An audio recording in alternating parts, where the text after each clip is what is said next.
Okay, alright mga paps, no? Ito, isa sa mahalaga mga paps. Huwag tayong gagamit ng mga ordinaryong tornilyo para sa plaka. Kasi dadating yung time, magkakaroon talaga ng kalawang yan mga paps.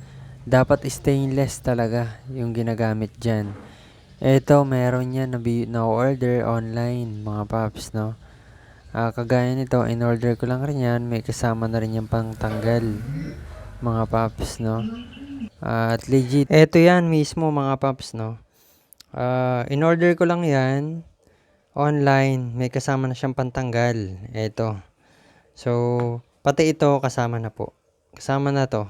Bali, apat. Yun nga yung nakakabit na yung isa kanina, no, na pinakita ko nakakabit na. Yung dalawa pala. Bali, apat yan. Link in comment section lang mga paps, no? Kung saan ko in-order. So, stainless yan. Okay, alright.